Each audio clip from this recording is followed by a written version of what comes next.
రే తమ్ముడు ఇలా చూడు, మా తమ్ముడు అన్నమాట.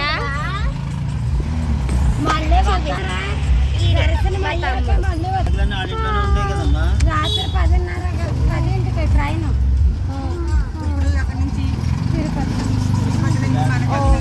తిరుపతి నుంచి నెక్స్ట్ స్టాప్ మనకైతే టిఫిన్ కదా.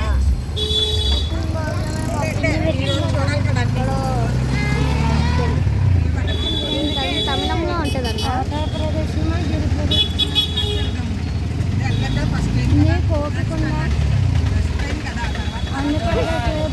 నడిచేద్దామమ్మా, అమ్మ ఫస్ట్ టైం నడుస్తుంది. సరే బాయ్.